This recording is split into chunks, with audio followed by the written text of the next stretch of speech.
have the opportunity It's not a black thing. Not all black men, you're right, Mr. 53, you're right. Some black men are okay with taking part in the fruits of of of this white American society, right? Made by men. They benefit from it in certain ways. But on the other hand, they'll complain about the ramifications of them benefiting from it because they see that black women are in somehow wrong, not being for making the wrong decision in that process. I don't understand how you can come on stage at that big age and say all those things and then turn around and ignore the fact that you're actually enjoying the double standard. Like it's y'all are just having a good old time with the double standard. A good old time with it. And it's not that us as women don't understand that nothing is fair. I think a lot of us do understand that fairness is not like doesn't always go into duality. Sometimes there's things that are unfair to men. Sometimes there are things that are unfair to women. But we always leave out what the hell is conducive for us as a people. So I see that y'all complain about the system, but in some ways y'all enjoy it. And actually, Bell Hooks pointed this out, not so much in depth, but she pointed this out that you can actually live in and out of that system. And on some parts, you can enjoy it. Sometimes you can be an oppressor and sometimes you can be a victim to it. But I want to also listen and let Hanif, you go ahead. So hold on a second. Hold on. Hey, brother K. Hold on a second, guys. So why do you care about what okay, hold on a second, guys. Hold on a second. So here's where now business is about to pick up. Okay, because now we're live on YouTube. So I want everybody to click the link at the top, drop a like and a comment on the live stream. And let's get into it. And also, someone join the live stream on YouTube to make sure that we are actually that my audio, both for myself and Clubhouse, is hearable. So let's get into it. Welcome to Austin Off Script with Dr. Julio, the best fake doctor on the app. No cap. Sit back and get ready to laugh, cry, sip, and sigh. This is Austin Off Script, the best podcast in the world. I wouldn't call it necessarily the best podcast in the world, but I would for damn sure call it the most authentic. And ladies and gentlemen, you are in the hands of the best, and you're in the hands of the best fake doctor on the app in all social media. Ladies and gentlemen, the net of it is we are talking today about, is Eboni K. Williams, is she the Kevin Samuels to black men? Now, she's gone viral, obviously. For those of you that have not heard, or if you've been living under a damn rock, right? Eboni K. Williams went and had a conversation with Ian Levan Zandt, and the conversation was great. It was a great conversation, but in the midst of it, in the midst of her dialogue, gentlemen, she said something that a lot of people don't want to acknowledge. She said essentially that she wouldn't date a bus driver. She wouldn't date a bus driver except he owned the bus. And then she expounded on this in the Breakfast Club interview, where she literally said the same thing. She said, listen, all I'm essentially saying is I need my black men to do better than what they're currently doing. I don't know why this woman has gotten all this pushback. I don't know why she's gotten all this flack. It's not that difficult to understand. All she's basically saying is, I see black men that can be excellent. Problem is why they're not doing it. And my argument is that the black male in today's society has accepted his role as a second-class citizen. We have accepted being in mass. We have accepted being last, to the point where when a woman like an Eboni K. Williams, who's, by the way, is worth $3 million, she's worth $3 million. She's an attorney. Why is it that when black women say that they have a standard, and these women are not, this woman is not poor. This is not one of those women that used to go on Kevin Samuels' program that looked like her hair was undone. She looked unkempt. No, this woman knows, she knows her bottom line. She knows what she's about. She knows what she's trying to accomplish. She knows that she has a standard. We, for too long in this community, have dealt with mediocrity. When black women, who they haven't been in the workforce as long as black men, but they're outpacing black men in business creation, they're beginning to outpace black men in graduation rates and enrollment, right? Because remember, Kevin said that you weren't the most educated, you were the most enrolled, but studies have proven that was bull. So at some point, we have to understand and grasp this simple concept that at the end of the day, Eboni Williams is now the new voice for a lot of black women, in the sense of saying, listen, I need you to have ownership. I need you to be about something. I need you to be about your business. She's getting the pushback from the very race of men that are supposed to be on her side. Why is it that in the Black community we're pushing against the idea of successful Black women? That's the question that we're discussing live on Clubhouse, joined by Nicole Michelle, who I would classify as the GOAT of femininity mentorship. And Nicole, I'm gonna turn it over to you.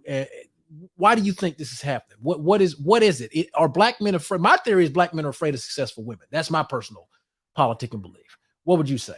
Just real quick, like, why are we acting like this woman is average and she's beautiful? Like, she's gorgeous. Like, I don't understand why people are acting as if she is an average woman.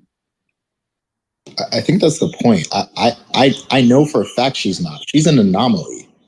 Even Black women that are successful in the legal profession don't have the amount of status in media that she has. She's literally an outlier. And I think like that, and I think like that's I think where most of the pushback from guys is coming from, not because she's exceptional. So it's not surprising that she has really high standards because she's exceptional. But I think, and if she would have just left it at the Ayama interview or whatever, I think most people would have been like, all right, you know what, that's reasonable. She's very successful. She's highly educated. She's got all this status. She's been on TV, whatever, world renowned, whatever, right? But then when she went on the Breakfast Club and started like making it about how like, oh, well, Black men need to do better from the reference point of her being an outlier, I think that was unfair. It would be just as silly as me saying, well, I'm 30 and I make $250,000 as a software engineer in tech and I don't have any debt and I'm fit and I don't have any kids. So Black women need to be better because most of y'all aren't fit and have kids. Like, that would be dumb because I'd be speaking from the perspective of being an outlier and projecting that onto everyone else. Like so, the whole that sounds like a lot about this, but I need you all to understand the fact that her concept rules true regardless of income. I'm someone speaking from working in the poorest of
all Black male school in Chicago that churns out if it's not like a 99, being elitist, 97% listen to me. Do not bring that school up because the principal of that school. One mic. Let me finish. You want to talk about that school? The principal.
Against a successful woman.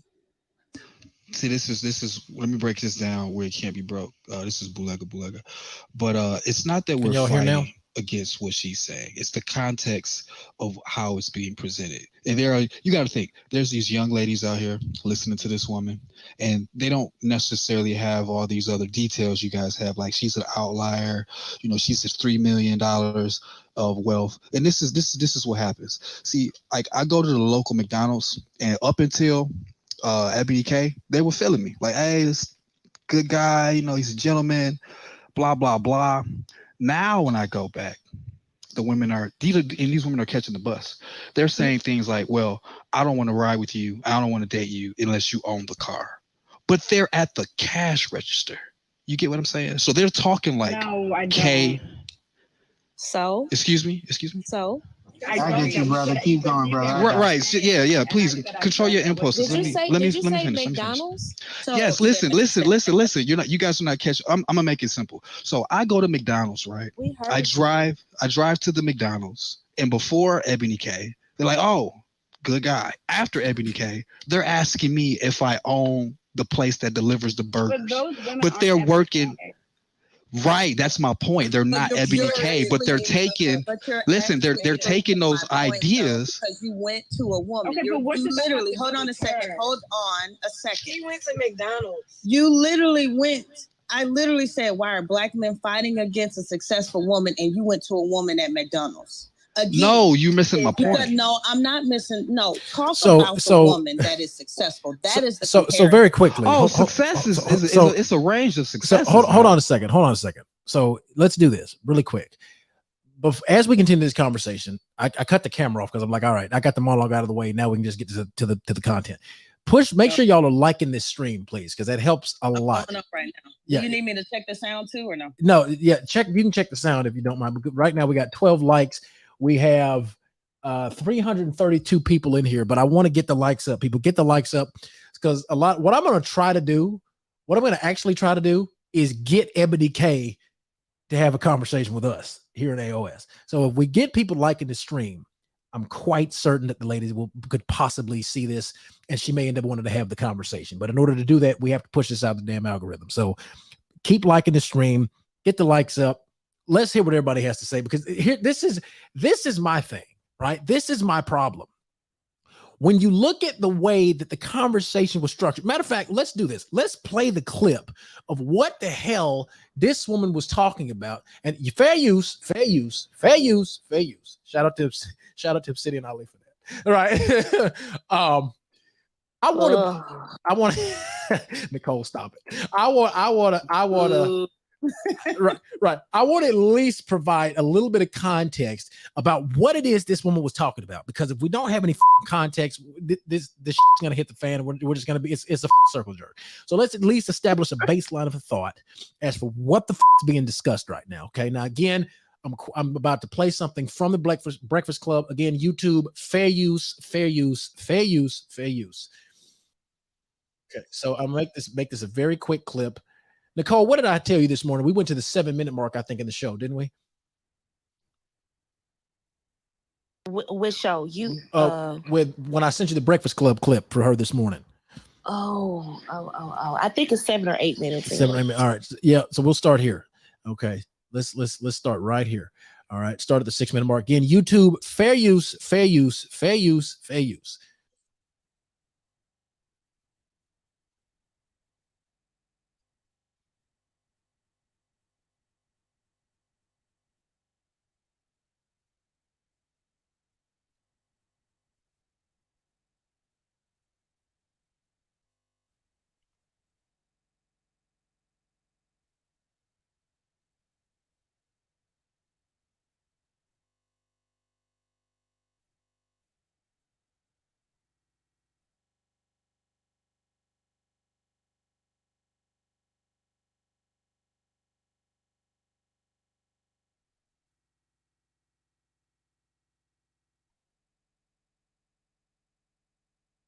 Actually, you know what? Hold on. I could actually do this on StreamYard. Let me add this in to, I'm going to share the screen.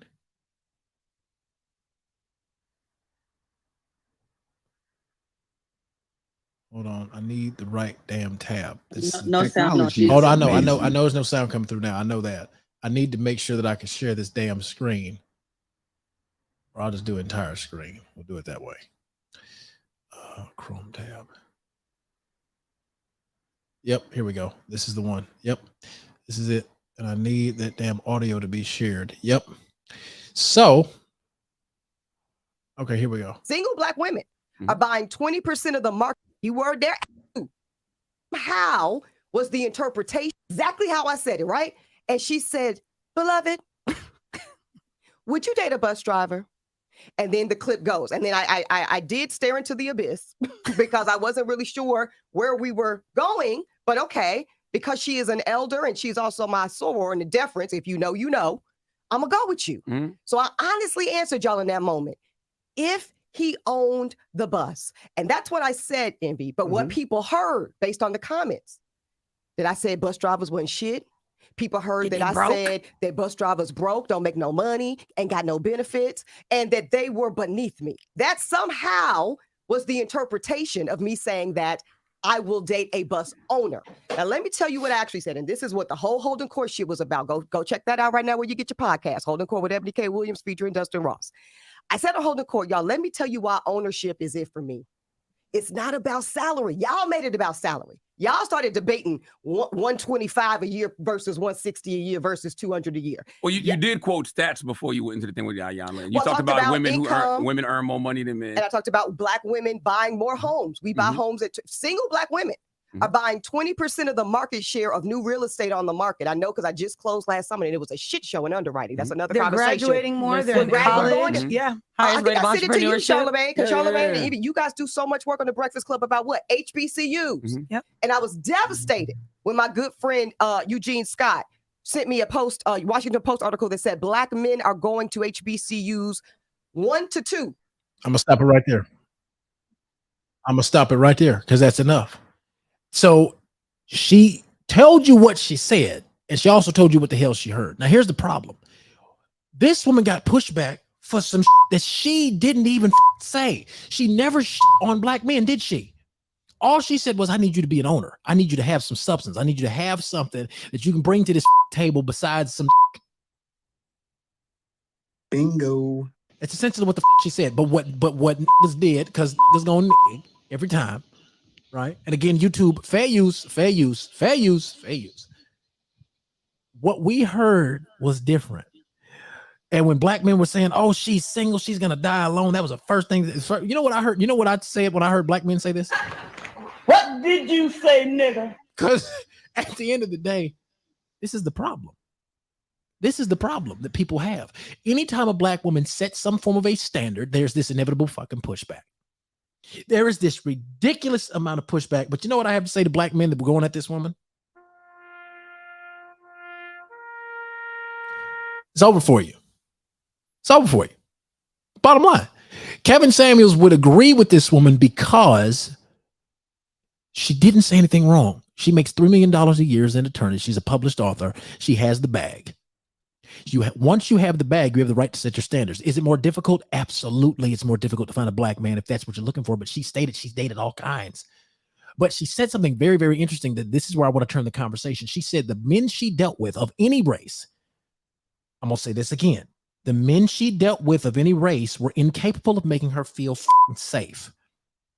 Now, I'm about to get called a panda bear like a motherfucker for this one, but I gotta do it. I gotta say it. Like I always say, I would much prefer to pander to the than to ever submit to the sausage fest. Cause you, I prefer women to men. Sorry to tell you.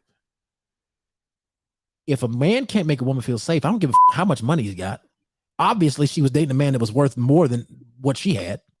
He didn't make her feel secure, which is why she broke off the engagement. Let me tell you why she broke off the engagement, which is another reason, some more that people don't want to acknowledge. She broke off the engagement because this she was dealing with decided to spend the COVID pandemic with his baby mama / ex-wife and his kids. Now, biblically, marriage is a Bible-based concept. Marriage is a Christian concept, right? It's a religious concept because somebody in the chat is going to say, no, marriage started in Africa, but shut the up. We get it. Marriage is a religious concept. This motherfucker decided I'm going to spend the COVID pandemic with the woman I had kids with that I'm done with and leave you out high and dry. That's why she broke up the engagement. She broke up the engagement because that's not making a woman feel secure. How you gonna have the new woman feel less secure in her position than the older woman that you already got kids with? We know, let's be honest, black women, there's always a stereotype, especially when you're dealing with a man with children. And I speak as a daddy. One of the first things women ask me when I approach them is, are you still on your baby mama? Especially when your baby mama fine. Right? Obviously, I don't use the term baby mama. I'm using that euphemistically. I hate that term with a passion. But the mother of his kids is what she was concerned about. She's not unjustified in that thought process. A lot of women in the put a 1 in the chat, ladies, if you would have walked away from the same situation. Put a 1 in Clubhouse on the chat, put a 1 in the YouTube chat, because that is the problem. That is the problem. Y'all get the likes up. Get the likes up. It's only 29 likes in here. I got 300 people in this chat. Get the likes up. Share this video. We got to stop this. If a black woman makes a decision not to tolerate some mediocrity, some BS, we have to let her do what she does. We got to let her do what she does. Or is she wrong?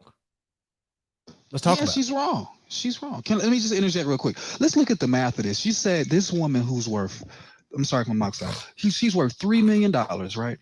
And she quote unquote left the man because she didn't feel safe, secure. Hire a security team. You got $3 million. Why are you looking for a man to make you feel safe? It's emotional security. Yes. Oh, now here, okay. I'm gonna mute up. Go ahead. Take it away. Take it away. I wasn't done, but take it away. Go ahead. No. I want you to finish. No. Hold on. I want him. And I have security. Hold on. Hold on. Every day, and I still need my man to be that. So hold on. I want him to finish his point.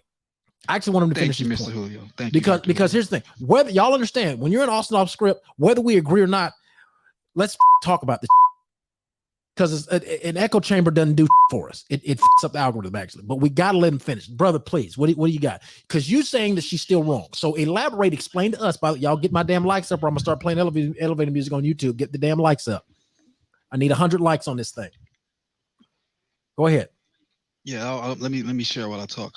See, I think that one of my friends on here by the name of Power, I don't know if you guys are familiar with the Black Brotherhood, but he speaks about how women don't do the math. Like, they're very bad at math. And I'm starting to see that. I'm kind of agreeing, because even if let's take the emotional security. Let's say that, I want to feel emotionally secure.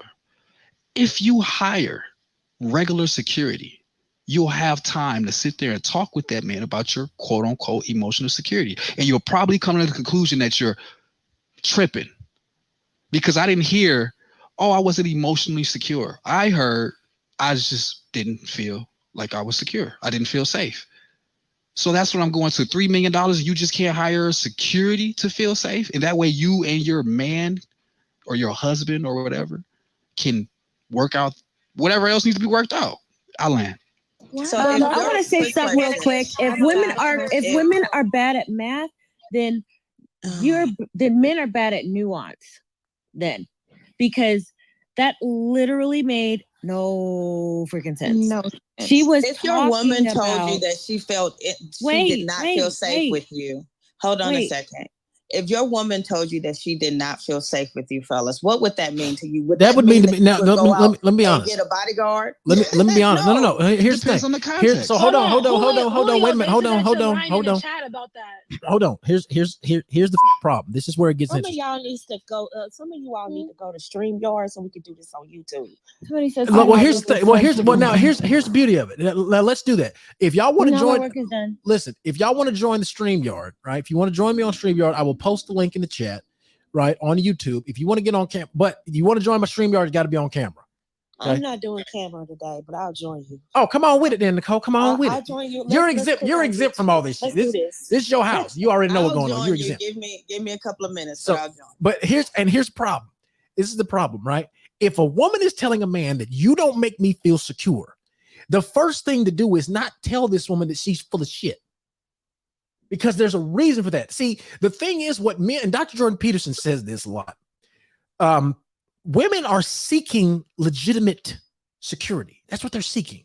More than money. He has had conversations with women that literally, understand me on this, And Amber Rose said the same. She said the same thing essentially. And when I post the podcast episode of me and Amber Rose, I mean, that was probably going to go viral without question. But let's be real about this thing.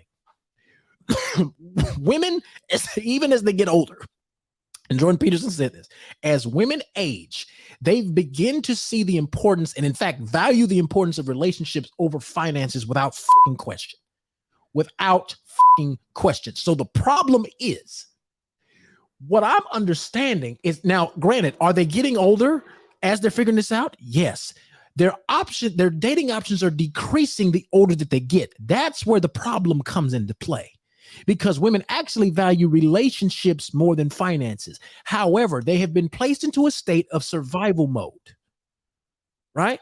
They've been placed into a state of survival mode. Now we're joined by the great Nicole Michelle. And the reason that a lot of them have been placed into survival mode is based around the fact that they don't have, right? They don't have the faith in them, in the men that they deal with, because their daddies weren't around, because society told them that we got a problem. We have a problem in the Black community. What is the problem? The problem is simply Black men failed to be men. Again, this is where you go back, Nicole, on my line. This is where you go back to Moynihan Report. This is where you go back to Moynihan Scissors, right? This is what happens. Go ahead, Nicole. You're playing. What do you got? Yeah, I just have a question to those of you who have background on her ex, because people are crucifying this woman for giving back the ring to a man that chose his children over her. Do we know the history behind it? Was this an ex-wife? Was this a baby mama? Do we know if he was constantly doing that? Because we just one incident of COVID leaving his children, or was this a constant thing? Was he married to her, or was this a random? That I'm still looking into. I'm still trying to figure that out myself. Because it could be a situation of she's already chose to date down and that didn't go well. That's why I'm asking for the You're asking for the context. Yeah. Yes. No question. Absolutely. Now we also have Julio. Hold on. I can offer context in that situation. He actually on and off had messed with the woman before. And that's why this is like, okay, now you've taken it to the point of moving in with her. You basically solidified what we were going through before. So he was dipping back and forth. And then that was just his excuse to kind of permanently go back. You all can kind of Google pieces of that, but yeah. So everyone's like, ugh, she's terrible because, she didn't want him to be around his kids. She wanted him to pick the kids, being a good father, and then being a good spouse to her. And he's like, nah, I still want to fuck my ex. So you have another red flag. Hey, Julio. Yeah. What in particular that Ebony Williams has said what Kevin Samuels agree with? I'm sorry, say that again. What in particular that Ebony has said what Kevin Samuels agree with? Black men need to practice excellence, not mediocrity. Kevin said that all the time. Kevin said that. Kevin used again. Understand? Hold on. Understand? I'm gonna say it the way Kevin would. Understand? The net of it is, if you ain't working minimum 60 hours a week that you getting paid for, get the off YouTube. Go get your ass a job. I don't give a where you got to get the money from. Get a job, then develop a high income skill. Take the majority of that money, invest it in yourself. Then take some extra. Go buy your belt, have some fun. Go buy your belt and develop that high income skill. Kevin Samuels repeated the same thing that when he was on the Joe Budden podcast. And again, y'all know I'm gonna say it just like he did when he was on the Joe Budden show. He said something that I'm always remember. He said, Dr. Jordan Peterson, he asked him, he said, anybody familiar with Dr. Jordan Peterson? Dr. Jordan Peterson is a psychiatrist out of Canada. And he said something he got in hot water, obviously, for the whole pronouns thing.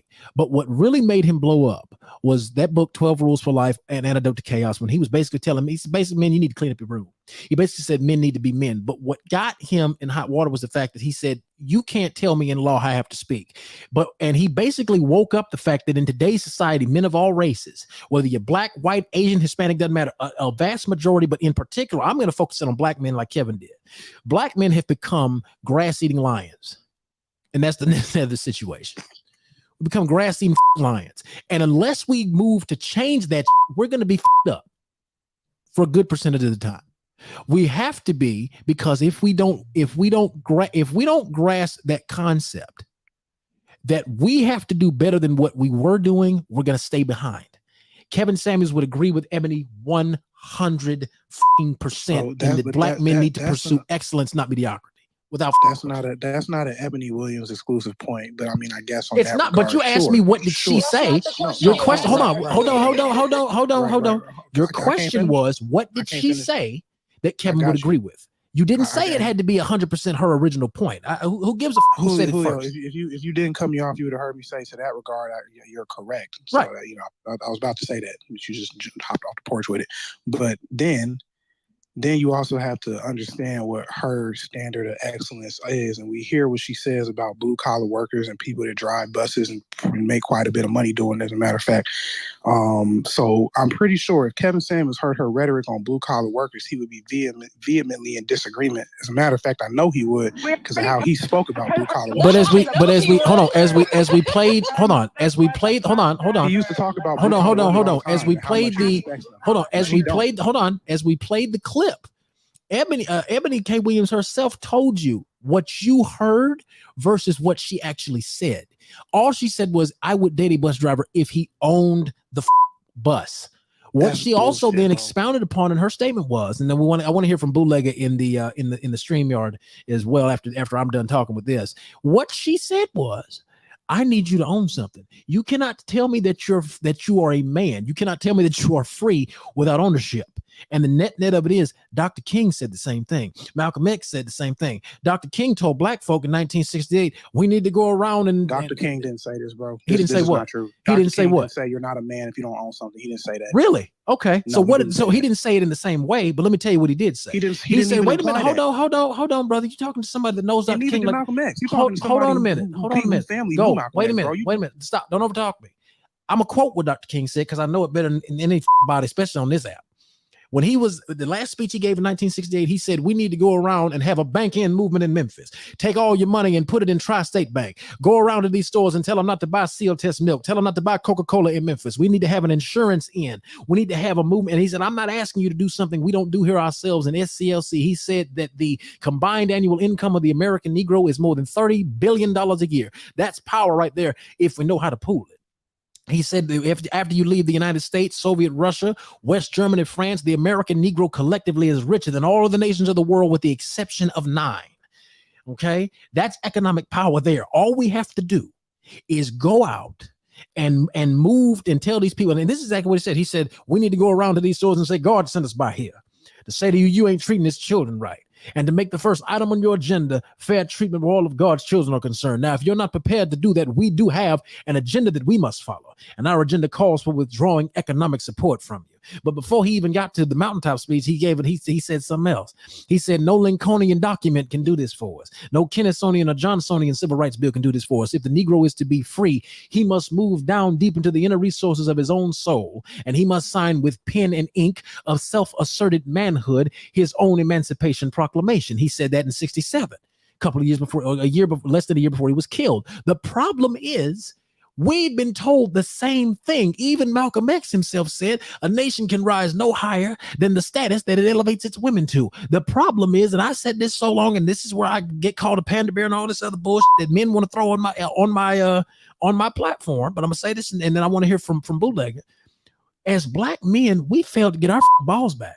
We failed to sign. We failed to keep that sharp line of demarcation.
See, I think he's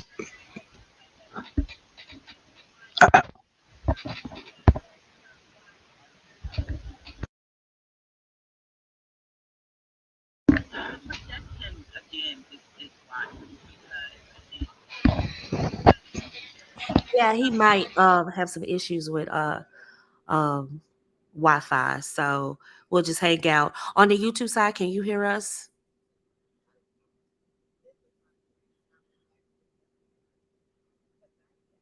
Can you hear us, Angela?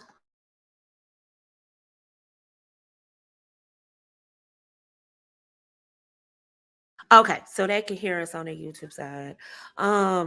What I will say is that this is kind of embarrassing. Hey, what's up, Demetriad? You want to join us on the YouTube side? Let me get the link. Let me see if I can post the link. I can't because I'm not in control of it. It should be a link at the top. Join us. But what I will say is this is embarrassing. I want to hear from some successful Black men. And you know what? Somebody pointed out on the Clubhouse side that 50 Cent said, "Get rich or die trying." So even if 50 Cent agrees with Ebony K. Williams, I'm just saying, fellas, I'm just saying. But Bootlegger, you wanted to say something on the Clubhouse side. You want to say it over here till Dr. Julio comes back?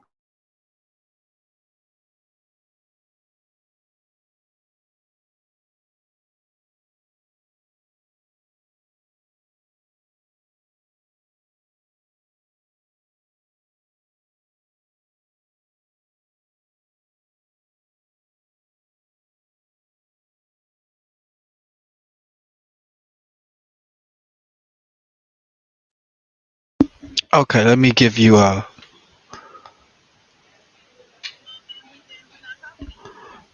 So.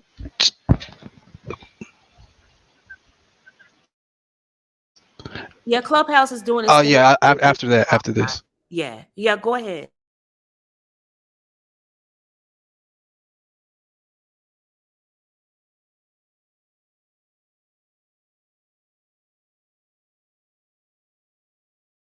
Manhood is ability to provide by the means that you provide, as long as you're doing it in a way that's not detrimental to your community. So to say that the people, because you're always going to have more workers than owners. That's just how anything works.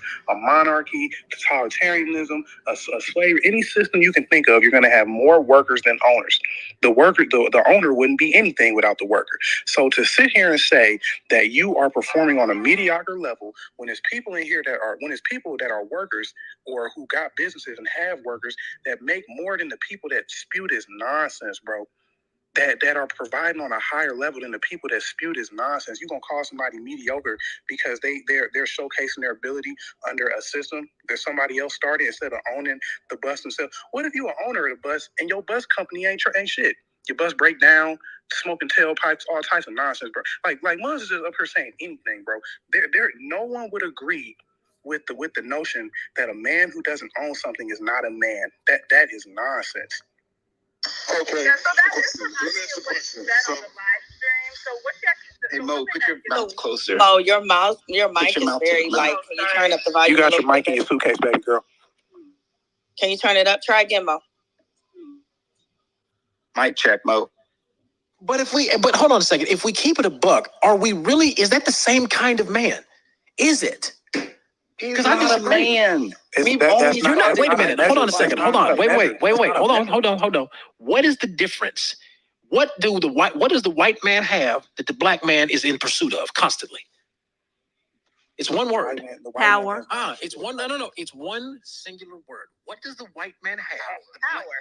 Power. That's it. It's a power dynamic. Where we are in the United States of America and where we've always been is a power struggle. It's that simple. Whether you want to acknowledge this or not, it's always been a struggle of power. To quote Rowan Pope, real power. 1600 Pennsylvania Avenue power is what we are after. And we haven't gotten it. We haven't gotten it for a couple of reasons, but the chief among them is we don't even have a fucking solid collective of what power looks like. We don't even have a solid collective of what a community looks like. Is that what you think the reason is? We're not. Yes. That's not the reason. Hold on a second. The only time that black men and black culture has advanced in the United States is when we have a boogeyman and a centralized form of leadership. And in the 1900s, it was the boogeyman was racism, segregation, and humiliation and discrimination. The centralized leadership was a core group of SCLC, SNCC, AFFL, the Labor Relations Board. We had a collective consciousness back in the day.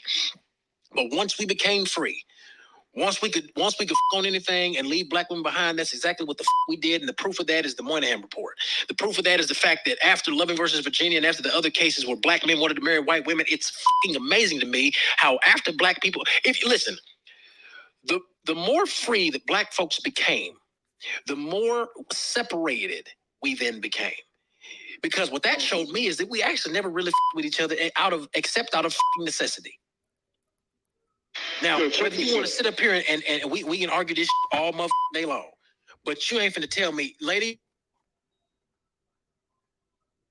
Oh, he got a phone call. Tell the truth. Guys. Oh, if you think I'm bullshitting, tell me I'm bullshitting. But we're still combating the same problems in 2023. The same problems. And we're wondering why the issue is what it is. We don't have unity, like to quote Dr. B. Like there ain't no community on Clubhouse. No, there's no black community. We just that's it. Yeah, I understand when you say unity. I agree with that. Here's another way of looking at it. Just imagine. Noki, your background is kind of is real hazy. Okay, I got another mic. Oh, I'll be right back. What I understand this to be. I'd like to go after Noki if possible. What I understand after this is that black men and black women are on different pages. We don't understand class. We don't understand compatibility. We have no code when it comes to family, when it comes to marriage, when it comes to money. We are like eons behind other groups. And personally, I don't know about you all, but I'm tired of having this conversation with men about choosing women in their lane. I'm tired of having this conversation to women choosing men that are in their lane. I personally am tired of having these conversations. And you know what? I'm telling women, go get it. Go get it. And marriage, get training for marriage. And hopefully you meet a good man on the way. What I'm not telling these young black women is what they have to date down in order to be with a black man. I'm not even, that's so dangerous. That's like saying go back in time and you get all that you can get. But in order to be with a black man, you got to date down. That is so dangerous. I'm not doing that. The rest of y'all coaches can do what you want. I'm not telling women to do that. I'm not even telling my sons that that's they honestly disrespectful to black men. It's basically saying you can't expect to meet your match. If by a certain age you haven't met him, it's done. What it's saying in substance is, if you want to date a black man, your standard of what manhood is has to be lowered because he's a Negro. Exactly. No, basically. No. No. Stop coddling. Hold on. What is happening here in this conversation? Thank God the computer finally came back up so I can log back into StreamYard. What's happening in this dialogue is because black women, let's be honest, we've operated under a matriarchal system in the black community. I don't like it, but it is what the it is. We've operated under one since slavery time.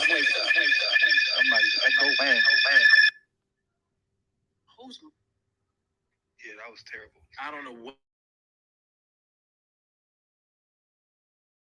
Patriarchy.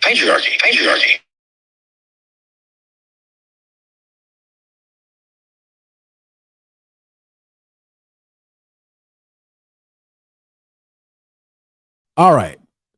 There you go. You're back in there. All right. So here's the thing, right? And this is where we got Demetrion in here as well. So here's where the game gets messed up, rigged, whatever the case may be. If we really moved as a collective unit, we wouldn't have this many fucking problems.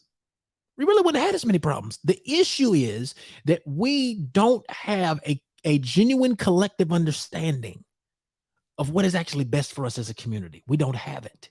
And the reason that we don't have it is because we don't understand what a unit looks like. The strongest that we were was in the 1960s when the Black church was at the absolute head of the Black Economic Foundation. That was the strongest. That was the strongest that we were at. But let me pause what I'm saying. Pause everybody on Clubhouse for a second. Bootlegger, are you there? Are you able to chime in, or Demetrion? Yeah, I'm here. So let me just to bring it back, because again, I'm telling you guys, man, the women never look at the numbers. They're not looking at the math. It's not. I don't have a problem. Let me not say there's nothing wrong with the Ebony woman saying do better. Like, we all can agree with that. What is wrong is the context that she put it in. She said, if he don't own. Now, guess what? If you take the numbers and look at it, 16% of the workforce is entrepreneurs. She's setting up 85% of these women to go out here and say, oh, you know what? You work at McDonald's, you don't own it, I'm not talking to you. You drive the bus, you don't own it, I'm not talking to you either. You said this already. Right. But I want to bring the numbers in there. 16%. She's telling all of y'all to go chase the 16% of man by saying, what I'm saying is, if she just would have said, thank you, control your impulses, please. If she would have said, date men who are progressing, date men who are trying to do better, but I'm bringing the numbers in there. She said, I'm going to only date the 16% of males or 16% of people available. So was she talking about herself, or is she telling women to do something? Because like you're using different language. Can I translate? You know what? You guys are listening. Mo and Nicole microphone is terrible. I think y'all gotta have one mic. You can't have two mic. If you got the Clubhouse mic and the stream mic, I think that's why y'all getting echo. Nicole, you have to cut off your YouTube mic and just listen through your Clubhouse mic. There was a point made that Black people don't understand class, Black people don't understand power, Black people don't do this. Y'all do realize that the average person in any group doesn't understand any of those things either, and it's a small concentrated group of people at the top that basically manipulate the actions of the masses because they understand it. And that's true anywhere you go. The only reason that Black people in this country don't occupy that position is because it's not our country. We didn't establish the government. We didn't do anything. We was brought here as slaves, and then we were workers. And then you have to systemically keep the minorities in this country as an underclass in order for the whole system to function. If you go over to Africa, hold on, bro. If you go over to Africa, you'll see the same thing. There's people in Africa, Black people, that understand the dynamics of power. They understand the dynamics of generation and all those other things, and they do the same thing. This is not something that's exclusive to Black people. That's why this whole conversation is just baffling to me. So it wasn't. But wait a minute, because I like when people hold on, because I love when people hold on a second. I love when people say that. I can't finish. No. Hold on. I love when people say this. I love when people bring up this whole argument about the excuses thing or the slavery, all that other bullshit. We went from slaves to successes. We went from slaves in this country to literally having a man that appeared to be Black run the country. I say appeared to be Black because he wasn't one of us, but he was Black. He was a Negro. He walked better. He looked better than Shirley Chisholm. He talked better than Jesse Jackson. So the net of it is what I'm saying. No, he got in there. But what did this motherfucker do when he got in the seat of power, 600 Pennsylvania Avenue? See, it's gonna nig. And what he did was he got on the stage and he said, if I had a son, he would look like Trayvon. If you like your plan, you can keep your plan. We're going to bring about change. This motherfucker didn't tell you what the hell the change was at all. All he said was going to bring about change. But we supported him. We had fundraisers for this. We did everything for this something to get him in there. We did absolutely everything we could do to get this motherfucker in there. But then what happened? He didn't do for us.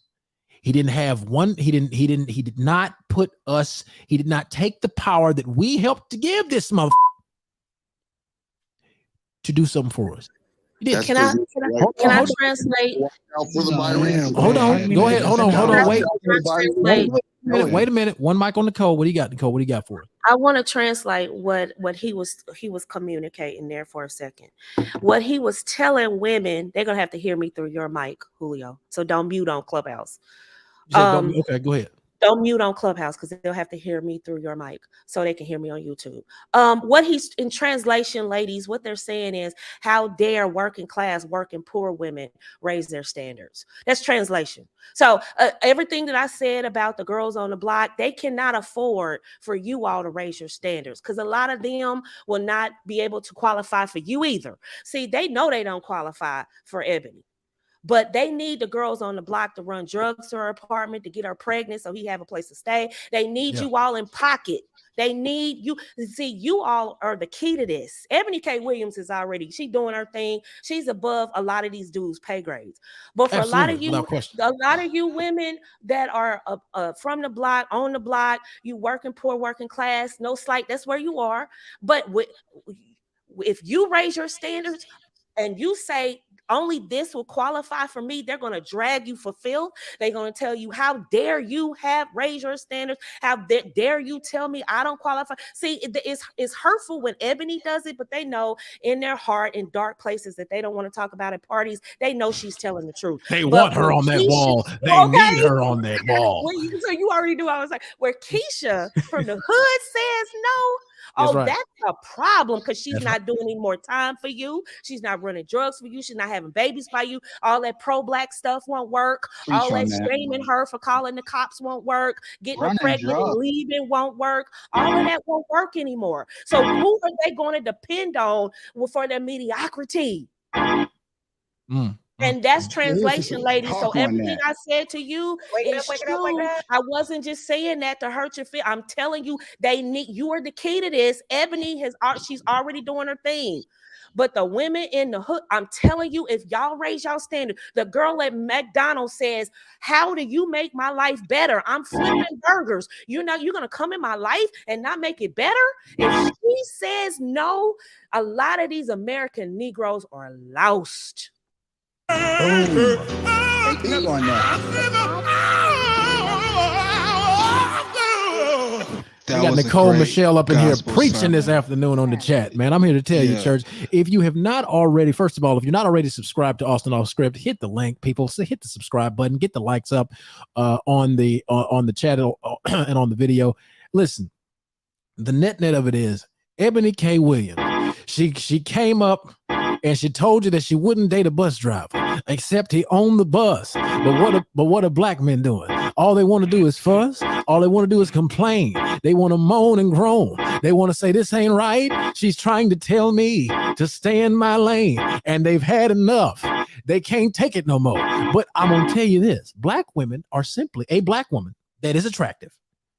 That all of these and I do mean every last one of these motherfuckers that's doing the complaining, I swear for Lord, if she entertained them or if she batted an eye at these motherfuckers, they salivating to get in them draws. They will be salivating. All the men doing the complaining, I swear for Lord, they'll be salivating to get them draws. I promise. Can I get to the game?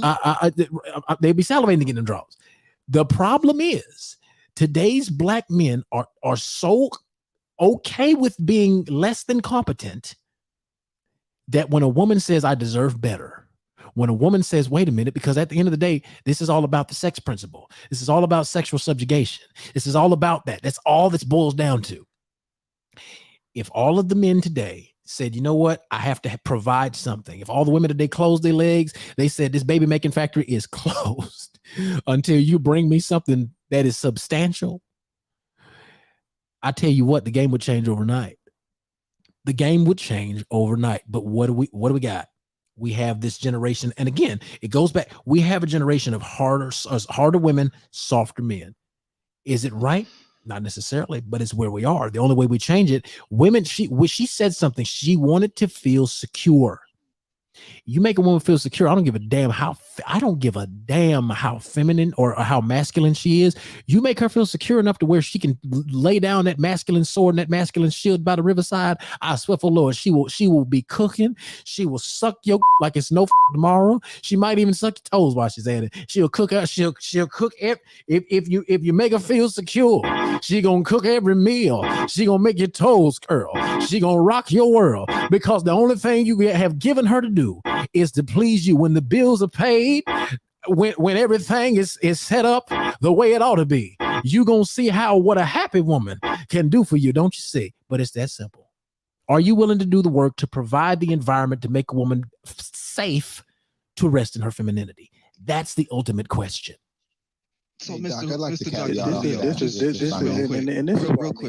quick. This is exactly what I'm You're talking saying- about. The parade, gotta the let other parade people on the circus road, show. on the room talk. That hold on, no, because he cut me. I got cut off. I didn't even get to Bro, get him. you've The been point. talking 100,000 times. The Go ahead, Nokia. Go ahead. The parade. What? No, okay, go ahead. Yeah, I just want to essentially say, like, I think we got to understand, like, y'all just this is how y'all reckon. This is how y'all do Come stuff. on, man, be a grown up. Was he not just be talking? a grown up? Be a grown up. I got cut off. Learn how to lock it up. Go ahead. All right, let's keep the room going. Keep it going. yeah, I think we got to understand as, like, I always go back to the men.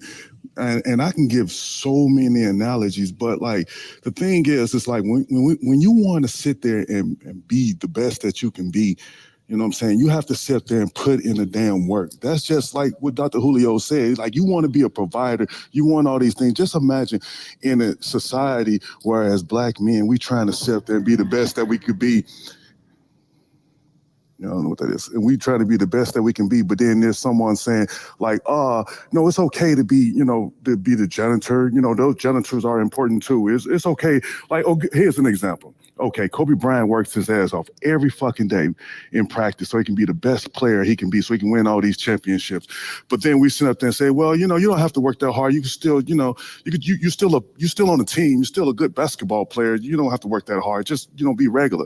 I think that is fucking, excuse my language, but I think that is scary. That is dangerous wording.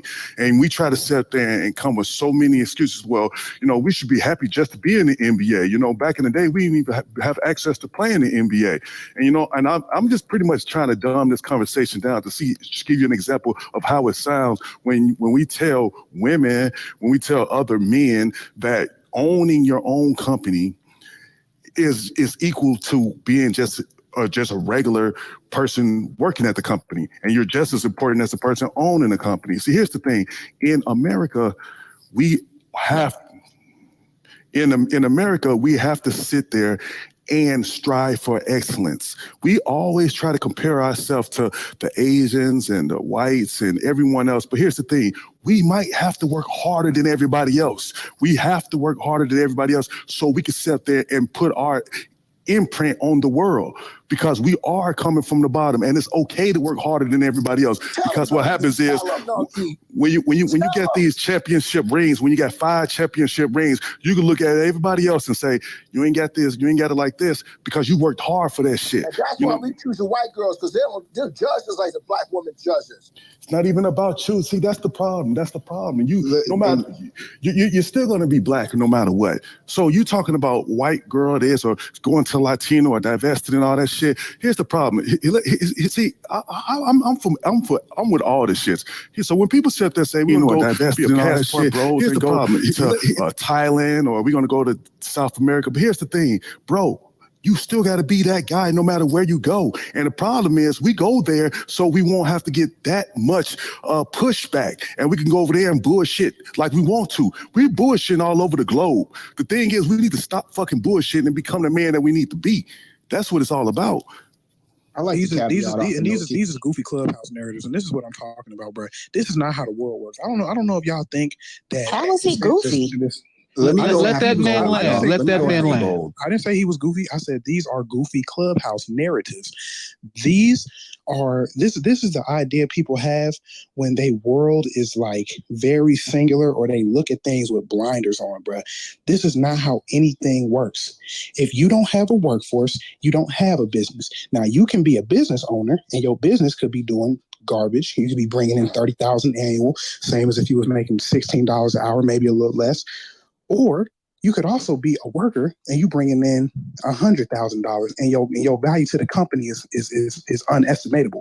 Like there's levels to how people perform in their respective lanes, but you can't tell me that a high performance worker is better than a low performing business owner. And I'm not saying that y'all are saying that necessarily, but the narratives will lead down this path where you'll start looking at people who work, looking at people who perform high, looking at people who have the ability to provide, look at people who work their way up through the ranks, where at one point in time he wasn't making much, and then you start to make more, as men typically.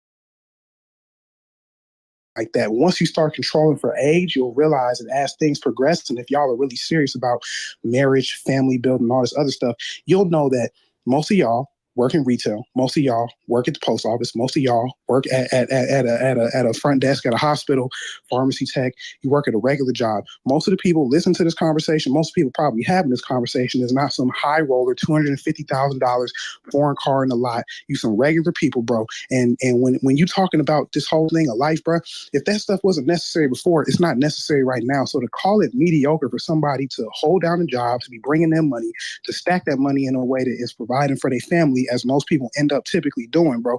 This is ludicrous, bro. This is literally gold digger and trick doctrine. That's all this is. This is gold digger philosophy, trick doctrine, and this goofy clubhouse fueled by a racist narrative about your own people. All right. It don't matter where you go in the country, bro. Most people is what y'all. You've talked over 2 minutes. Let's break the time. All right, so nobody let me. talked over 10 minutes. This is her. Can I say something real quick? This is Y'all, let's hear from a woman real quick. This is that bullshit, bro. Y'all. Okay. Why are you whining so much? What is your problem? You can go to the audience with all that. Do you have a daddy? For 2 minutes uninterrupted, and you bad because we're moderating? Boy, Yeah, you don't go sit down somewhere with your mediocre attitude on this Sunday morning. Stop it. Stop acting like being mid is like some great thing, because everyone replied to Ebony Williams like, but bus drivers make 100,000. That isn't true. The average bus driver is making about 40 or so to 60 if they're lucky. Very seldomly do you get 100. And it is not dangerous to tell people to want more. We as Black people were not created to be mediocre on no level. We are the first, the finest, the brightest, right? But when you spew doctrine like this brother kept spewing, and the one before him like, well, no, we don't want you shaping people that are just in the middle. Change your mindset to, no, we want to push people to be great. That's all Ebony was saying is, I know we can do more. I realize our potential. How many celebrity nannies do y'all know that are Black? And I'm just a regular Black girl from the south suburbs of Chicago. I'm a one of more. I had so many people tell me, you can't make no money back. You ain't gonna be, I mean, they hire, women, if anything, Caribbean women. And here I am with my south suburban Chicago ass making, $200,000 hopping off the private jets, just like the white bitches like Tiger Woods' ex-wife, right? But if I listen to people like the guy who spoke before, I wouldn't be in a position I'm in, right? I wouldn't have been able to hire 3 other Black women to rock rich babies and hop off private jets with them, right? But because it's always, no, it's okay, it's be good enough. We don't need to people that are in the middle. Trying to do more and be more is not shaming someone else. It's saying, you know what? I'm about to create opportunities. And when I kick this goddamn door open, guess what? I'm bringing 3 sisters with me. And I hope those 3 sisters bring 3. And next thing you know, we got the Noir Nanny Agency. It's nothing but a whole bunch of Black women here making $100,000, $200,000, $300,000 to babysit and travel, still be That's not how economics works. That's how. I have no idea how economics So you don't works. want to be interrupted, and it's not that hard. Y'all got to control your impulses, y'all. We're adults. Our mentality, because the same way I hired 3 women, it was about 10 Black women that couldn't even conceptualize the fact that all they really had to do was babysit and hop on and off private jets. It can't be that easy. I'm just so used to being a Negro in the lower class. I can't even accept the fact that this is it. It's something to it. And guess what? You just missed your boat. You just missed your opportunity to land at the clearport. Why? Because your mind couldn't even let you conceptualize what's reality. For a lot of white people, a lot of Asian people, the few Caribbean women that are in this field. We gotta get out of our own way. Racism is the thing. Racism says I shouldn't have my job, but I'm sitting in the goddamn Hollywood Hills right now. I got it, right? So racism didn't stop me from doing something different. I just had to realize that I could. And that goes for every Black person across the board. We gotta stop with this less mess. And I just need to say can I this add really something quick. to make context with that? This is real fast. You can, but no, I'm sorry. I just wanted to say this. People that are blue collar can be owners. In fact, a lot of these construction companies, a lot of these trucking companies, a lot of people literally drive their own truck that they own. You don't need employees to be an owner. You can literally just own a candle making business. You can own a truck and just drive your truck. So like this idea that, by pushing for ownership, that you're attacking and trashing people that are employees and workers. First of all, you can be a worker and still be an owner. So I just don't really get the logic. I don't really get what's going on. I don't understand how at all she attacked people that are blue collar. In fact, a lot of the people that are the hardest workers I know and who tried their best to diversify their skill set are blue collar workers. So I don't know why in this conversation we're making it seem like all these blue collar workers are just working 40 hours a week and not doing anything else. Like, that's just very odd. Okay. And then finally, I thought you were going to be quick. Okay. And I'm sorry, just one more thing, really quick. Okay, that's two things. Go ahead. I mean, I'm a mod, I could talk. Are you upset about it? No, my bad. I didn't know it was a mod. My bad. Go ahead. No, you can go ahead. You seem very No, get your second antsy to thing speak. out. Get your second thing out. You're antsy to speak. Go ahead. So this is it, right? I'm sorry, sir, because this is too much going on. The thing about, and who was that? So I can throw it to you, honey. Was that Bootlegger? Yeah, that's Bootlegger. Okay, I'll throw it to you right when I get done, baby. So Mo, I'm sorry, I have to give you pushback because I don't think the conversation is about. It shouldn't be about blue versus white collar. It should not even be about money. And it isn't about money. As she said in the clip, it's not about money. It is literally about mindset and comparison. So she compared what she has done, right? She is an attorney. I don't know if anyone here has taken the LSAT, because I have. If you've taken the LSAT, you know, like there is a whole nother level, right, of intellect that goes into that, right? Bus drivers also have to take a skills test. And I think, Bootlegger, you got a hot mic. The thing about the mindset that she is referring to. Who has birds chirping in their background? That's not Bootlegger. That's not me. But I'm can inside. you mute up? Because it's killing me. I'm in Kentucky. I'm derbying up. Oh. But anywho, but my point is, and I'll say this, is this about the different mindset and comparison. And the fact that people aren't getting it, just because you're an entrepreneur, it takes years for entrepreneurs to break 6 figures in profit. Years. It's not an easy feat. Just because you are a blue collar worker does not mean that you don't understand, or you're an entrepreneur, you don't understand what blue collar workers do, because all of us start somewhere. Matter of fact. So I'll say there, I'll land, because these birds are on one out here, and I'll come back. Go ahead, Bootlegger, since you just refused to mute up. And I'll go after Bootleg. I muted Can up. I just speak after her? See, look. Wait, what was that LSAT score, chat? See, look at that. It was a who? I said, what was your LSAT score? I'm keeping that on mute, but I got accepted to UT. But here's the tricky thing. I also got a job offer in DC working for the White House under Obama's administration. So I left I chose not to go to law school. I forego law school and worked in ethics as an ethics analyst. But I'm saying, Chad, you worked for the Obama administration and didn't tell a nigga. I did. I was an ethics analyst. I reviewed presidential nominees and presidential appointees. Can anybody on this stage match that? I can't match that. I didn't do Can the men match that? Nicole, you see who be coming up in our Nicole? You see who be coming up in our motherfucker? I told you we were the league. We were the league of uppity Negroes, motherfucker. I'm trying to tell you. We need t-shirts. That's all I'm saying. Hey, I'm making them. First shirt I'm making, no cap. First shirt I'm making says it's just a nickname. Relax. Dr. Julio. You feel me? We need that, but it working for, and I worked for Trump too. Worked for his administration. You worked for the Donald. You worked for the Donald. You my favorite he now. is hilarious. Yeah. Just so y'all know, like that man, that's a funny man. But I left the government sector. I went from the military to the government sector. Left the government sector altogether after working for Trump and his administration, and went into nonprofit and started my own nonprofit. There's a journey that all of us have gone on and gone down.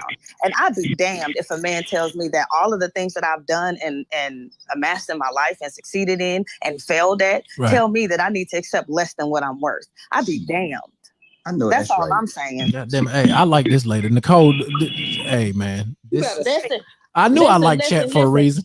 And now you see why I come off mic and I go ham when these dudes are dragging these women. Because you're not getting ready to drag no chat. As Nicole has said so often, now you see why I cook these ninjas. You remember that scene in Ray when Ahmet went to Ray Charles and said, well, this is what we can offer you. And Ray Charles said, well, this is what I'm getting, here. Can you match it? So I'm saying, fellas, since you want to drag the women, can you match it? Can you match what she's doing? So go ahead now.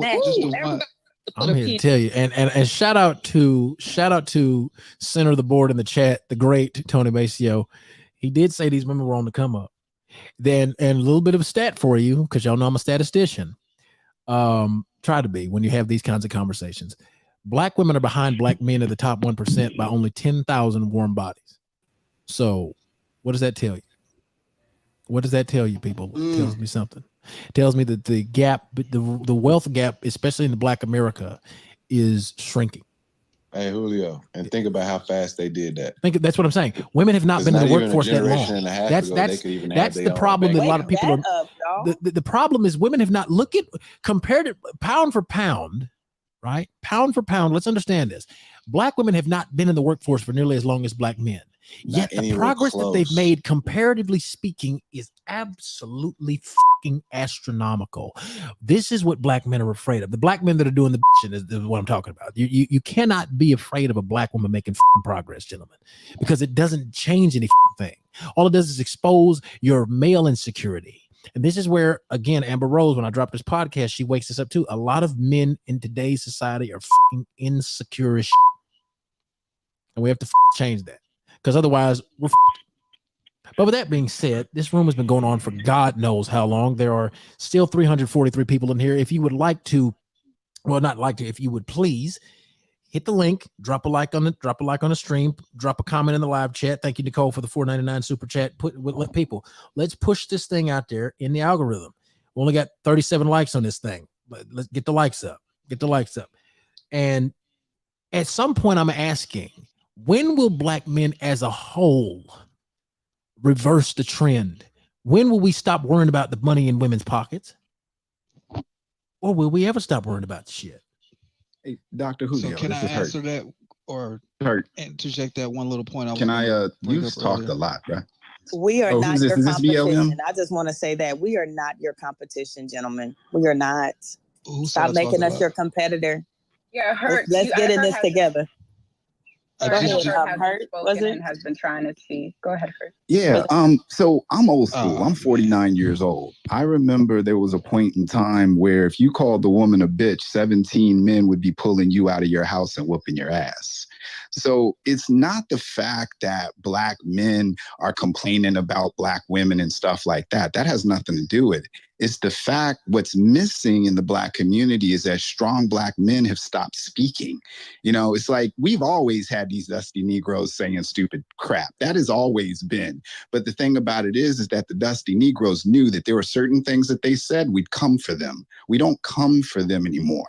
And so the thing about it is that so weak black men are more outspoken than strong black men simply because strong black men aren't saying anything.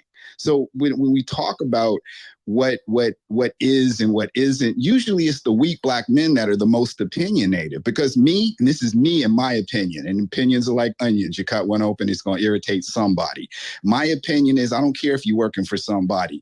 If you don't own your own business, you're not a man. You're just a wealthy boy. Herb Porter out. So just real quick, this is one statement. Just keeping things in perspective. When we talk about being mediocre and not making progress, 80% of the rest of the globe survives off $2.50 a day. We over here are I don't know if we're crying, complaining, or comparing, 50,000 to 100,000. Okay, wait a minute. You said survive off of less than $2.50 a day. Okay, surviving. What we gonna do with $2? Wait. Hold on. Wait a minute. No, you're missing my point. No. Hold on. Wait a second. Surviving is one thing, but the quality of life. I mean, let's go back to what Dr. King, when he made a trip over to India, he said it was amazing to him to have to see people with no access to a doctor or dentist. They were sleeping on the roads. They were sleeping in huts. Some of them were hunting. They had to scrounge food off the ground out of trash cans. Is that any sort of a quality of life? Yeah, I think you're missing the point I was trying to come up with. I'm not saying let's revert and go to $2.50 a day. I'm just saying let's keep that in perspective. So while we, like you said, bashing the women for getting success, or even on the other side, bashing the men for quote unquote not catching up, let's just remember that the rest of the world is far further behind than we are. Well, here's the thing. What I always say. What I always hold on. What I always wait a minute. What I always say. I don't give a what the rest of the world got going on until I fix the problems in my own house. That is my that's my foreign policy. Is everybody else. Is my house straight? Because the guy that I worship, the Nazarene I worship, for example, says that a house divided against itself cannot stand. And right now, the black house is divided. We are debating. We are sitting up here. We debate feminism. We debate traditionalism. We debate so much in the black household, in the black collective household, that we haven't even begun the process of actually becoming real men and real women. And that, unless we change that, is going to kill us. We're already at the bottom. We're at the bottom trying to debate. We're trying to keep each other in the same damn barrel, right? Let's be honest. What would, and that's a hell of a question, what would Dr. Jordan Peterson say about telling black women to date down? He would say, bullshit. You know what he would say? If a woman doesn't choose you, she's right. Jordan Peterson would say, you know what, men, shut the hell up. If a woman doesn't pick you, something's wrong with you. You're the problem, not the woman. That's the problem. That's it. It's that simple. Now I get it. Listen, I understand. Let me tell you something. Let me say this. I understand fully. I get it. Black people have suffered a lot, but through the suffering, we've also had success. The problem is we want to select, and we can't select when you want to use our success stories and when you want to use the sob stories. It's called fucking pick one and stay there. Because I didn't hear Ben Carson complaining when he came from poverty. I didn't hear Roland Hayes complaining. I didn't hear Marian Anderson complaining. I didn't hear Malcolm X complaining. I didn't hear Martin complaining. I didn't hear Medgar complaining. I didn't hear anybody, any significant. I didn't hear Madam C.J. Walker complaining. I didn't hear our parents and our grandparents complaining when they was, and our great grandparents, when you go all the way back, and they was on the damn plantation. And as they're on the plantation struggling, all they gave a fuck about. All they gave a fuck about was getting free. All they gave a fuck about was establishing something. All they gave a fuck about was just doing what the fuck was required to be better. We had to ask the question, ain't I a man? But the thing about it, when we asked the question, we was willing to go out there and fight and fucking die to show the white man we was men. We was willing out there. We were willing. And this is where Dr. King said, if a man hadn't found something for which he's willing to die, then I say unto you, he's not fit to live. That's one of the most powerful statements he ever made. Are you willing to give your life to prove that you are who the you say you are? Or are you, as a collective, as black men, are we simply resigned to bitching about what we could get, but don't want to do the work to get? Come on, somebody. Can I ask you a question? You were asleep yesterday. Go ahead. Because you were asleep yesterday, so maybe the ladies can get an answer to their question. Yesterday, I asked the men on the stage. I said, "All right, let's pivot this conversation and move it forward. Okay, let's say we tell all the black women like Eboni K. Williams to date down. What exactly does she get by dating a bus driver? What does she get? The only thing that she gets is an adult male with a penis. He said, I mean, essentially, I mean, could he protect her? She might get a bus pass. But no. But that's my point, right? That's my point. She may get a bus driver that is capable of. He may be competent, but that's what she's still getting. She may possibly still be getting a competent man, but is he the same? To do, go ahead. Competent to do what exactly? Competent to provide to some degree. But I don't know what else she's going to get. I don't know. Other than a man with a penis. I don't know. Because the reason why I asked that question is because we had so much venom about this woman, but nobody stopped to say, okay, what exactly does an accomplished New York attorney who's a multimillionaire, and I don't know about y'all, but I Googled this young lady, and when I saw her space that she lives in, I said, y'all want her to bring a bus driver into her place because you all know she's not going to move to his. What exactly would she be getting from him? How does he make her life better? Aside from sex and companionship, which he can love her wholly and fully. Is that not the same thing if it was me in that position? If I'm in that position and I say, "Oh, this woman's got to have the same things that she's talking about," that would be looked at like ridiculous. I'm not gonna let you flip it. I'm not gonna let you flip it. I'm not gonna let you flip it. I'm not gonna let you flip it. I didn't say I want to be a woman. I'm just comparing. It's not the same. It's not. Wait a minute. Wait. Hold on. Wait. Hold on. Why would we? Why in the hell would we compare watermelons to apples? Why the fuck do we do this? As a grown-ass man, I'm sorry, but women get away with shit men could never dream of. We could only dream of getting away with. It is a fact. Hold on. It is a fact of life that double standards fucking exist. The very mere fact that we have to sit up here and acknowledge this obvious fact shows me that men don't want to be men any fucking more, and it is annoying the ever-loving shit out of my soul. See, you're adding stuff into the equation that's mischaracterizing what I'm saying. I'm not I wasn't directly talking to you. If you're a hit dog, you go holler. Just mischaracterizing the idea of this double standard. We're not pointing out double standards to say, like, let's remove them. We're pointing out double standards so that we can point out how things should be, how they go. You get what I'm saying? So you got a woman like Eboni K, whatever her name is, and she's saying what women typically say, but she's not even in this. She's not even in the typical position that most women. Wait a minute. She's not even in the most. She's not even in the. Okay, what was the question? Go ahead. You're not even listening. No, I was listening. But I'm gonna stop and go back. I was addressing Mr. Julio. What does she get if she dates a bus driver? She gets the same. Listen, that's exactly where I was going. You women, Nicole, like, you close your ears. Oh my God. Listen, I'm gonna tell you. This is what she gets.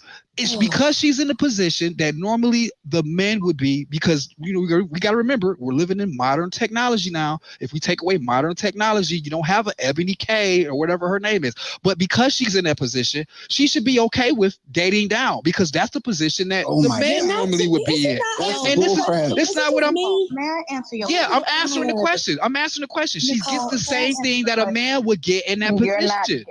That's not answering. Can somebody else answer my question? Please, can I? I'm not saying you. Go ahead. So, based off of what I've heard, because I really don't see anything outside of she's going to get good character, and she could possibly get good character. She may possibly get good dick. She may possibly get stability. She may possibly.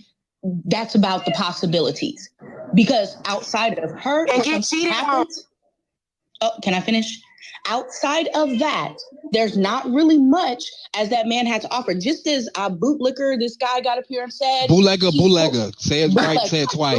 Bootlegger. Okay, bootlegger.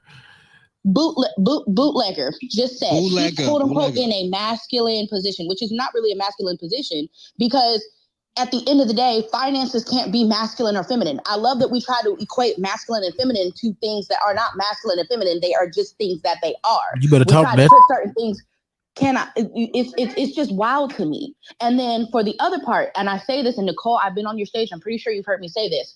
We have to stop comparing and contrasting men to women. It grinds my gears when men will get up here and try to compare themselves and contrast themselves to women. Stop comparing and contrasting yourselves to women. Compare and contrast yourselves to men. If you as a man can get up here and tell me what you offer, then that means that you yourself are lacking in what you think a man is. To sit there and say that a man is only there because bootlegger, as much as you tried to make that whole point, think you sounded cool, you basically relegated men to being in positions of just providing. I never got to finish. To be clear, go on mute.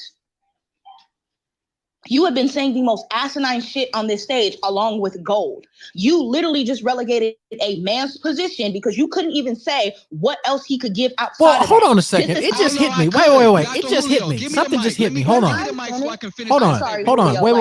Wait. Something. Stop. Something just hit me.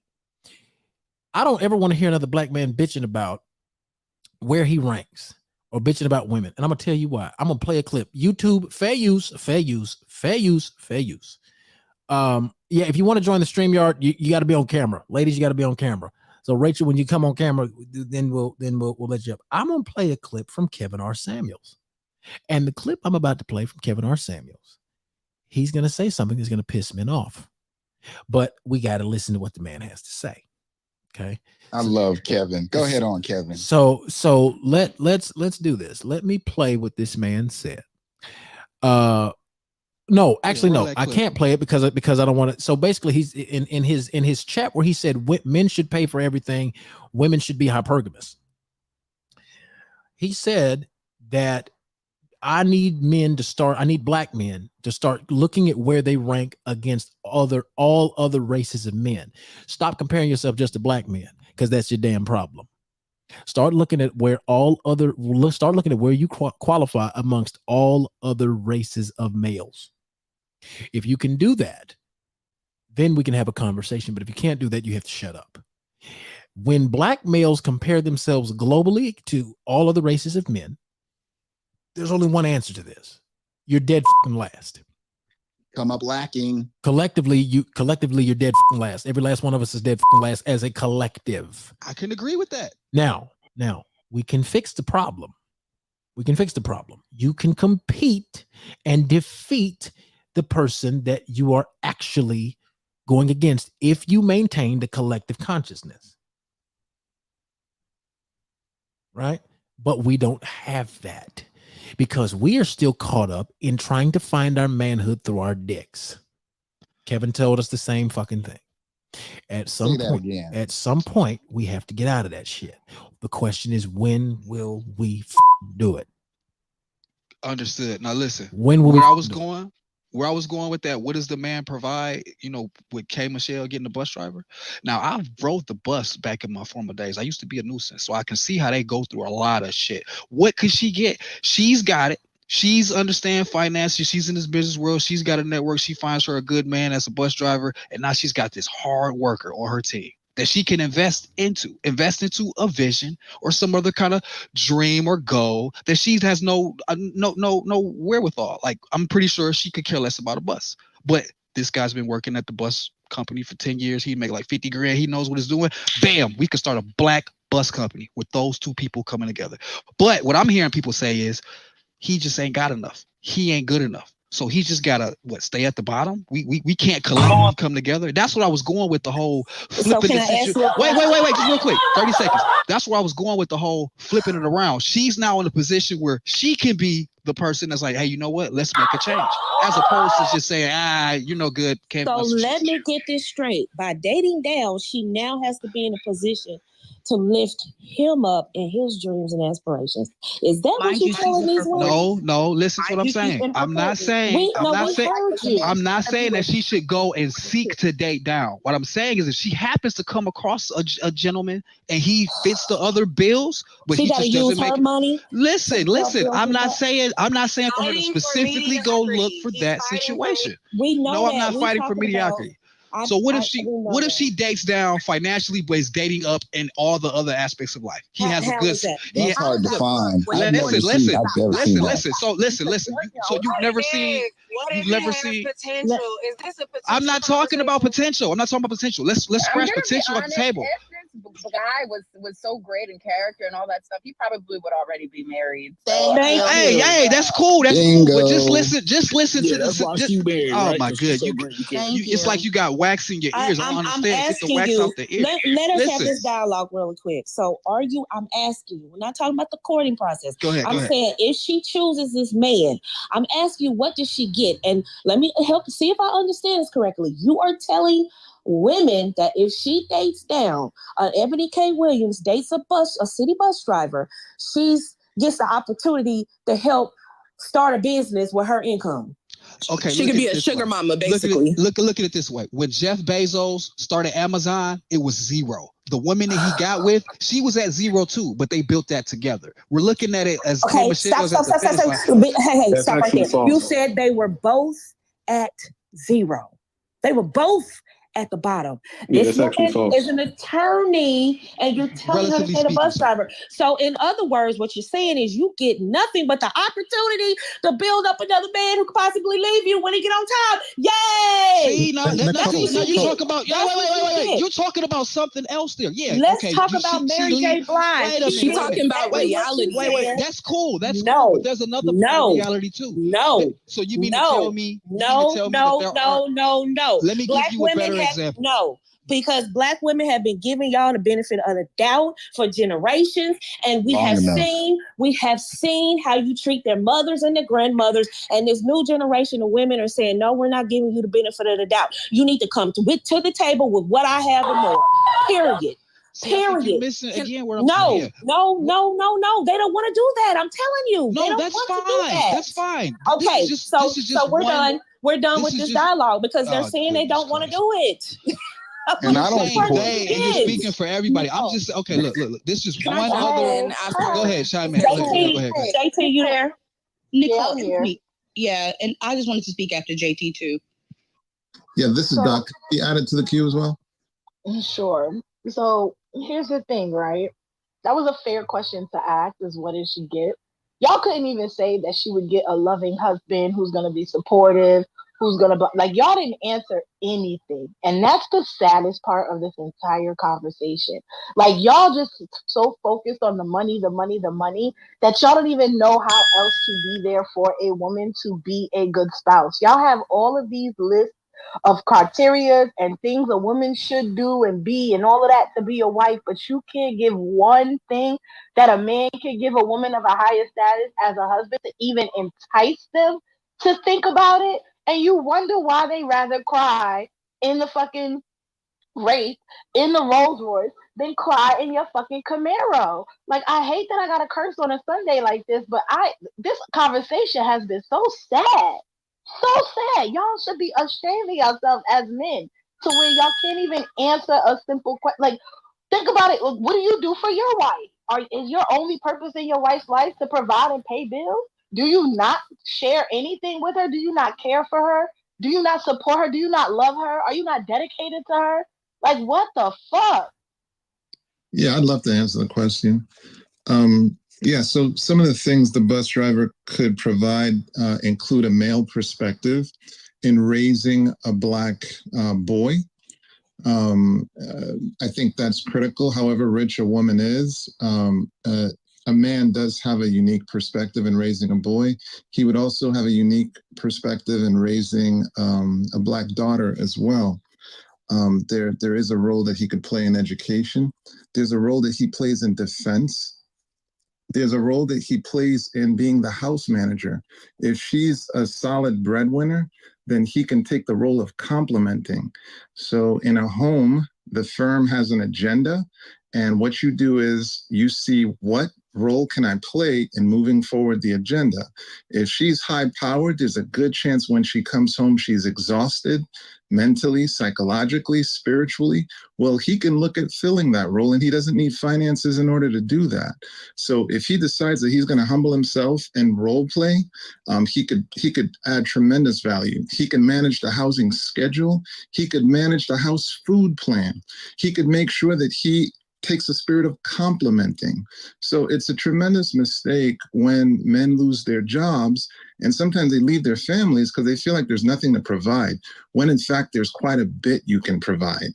And he can even be someone who teaches his children industry. So just because he's a bus driver doesn't mean he needs to stay a bus driver, but there's a tremendous role he can play in the home, as you highlighted, IT. Now that's hold on. That's very true. But let's be honest. Hold on. That's very true. But let's be honest. Let's keep it a buck here. That sounds like a stay-at-home husband, and that. Thank you. I'm looking at women in the chat. I'm looking at women in the chat saying that the has dried the up. If they have a stay-at-home husband, that coochie is dried than the Sahara Desert. So women don't want that. Women want. I'm gonna say this. Women want men that they can admire, respect, and appropriately fear the loss of. Okay, I'm gonna say that again.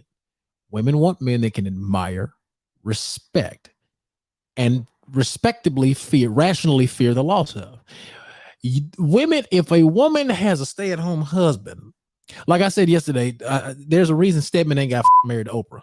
Because Stedman just gonna stay. Stedman gonna stay it all day long. He's satisfied with that. Me and Stedman different type of. Okay, I don't give how much money a woman got. I need my own bag. And I need my bag to, if anything, be more than yours. Because let's be real. If a woman is the dominant earner in a household, I didn't say close to the equivalent. I didn't say that.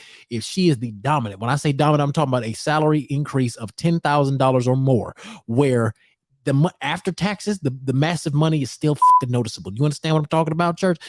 If you are at the point where a woman out earns you by that massive of a margin or higher, you are no longer the man. You are stay-at-home, and eventually she will get tired of that. Because I don't give a what no woman says. They enjoy being put in a place properly, not abusive, like none of that domestic discipline unless you agree to that. But women enjoy having a man that when he tell her do something, it get them panties soaking because she's like, oh yeah, I love when he takes control. Motherfucker, do you think if you making 40 and she making 100, do you really think you can control? No, she lets you think you controlling some shit at best.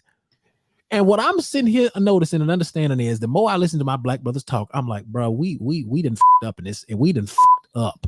We created this monster when we left the house in the 60s. And then when we started allowing women to become single mamas that we create, because they ain't getting these babies on their own, because we still choosing where to plant these seeds. Then they say, okay, I can do this. Once we destroyed the psychology of women and made them actually believe they were capable of raising better men and better kids than we were, we fucked the game up. Because the thing about women, they're resilient as shit. They are tough as shit when they have to be, even though they ain't supposed to be that way. Yes, ladies, I said it. There are gender roles you're supposed to fulfill. You don't like it? Tough titty, because guess what? They're gender roles men are supposed to fulfill. And guess what? We're not doing our job. And so we forced you to do some shit you ain't supposed to do. And this is exactly why we are in the mess that we have found ourselves in, because, as I always say, it is the overall failure of men that created the society of women that we're currently sitting in. That is the problem. It can be corrected. It'll take about 2 generations, but shit can be fixed. Austin, here's the thing. Can I add one something hold on one second, brother. Here's the thing, right? And some of us just suck at sales, man, because the pitches that I heard were just some of the worst, right? Doctor, I'm getting the feedback from you. Oh, hold on. Here we go. No, you good. Some of the pitches I heard were some of the worst. Look, here's the thing.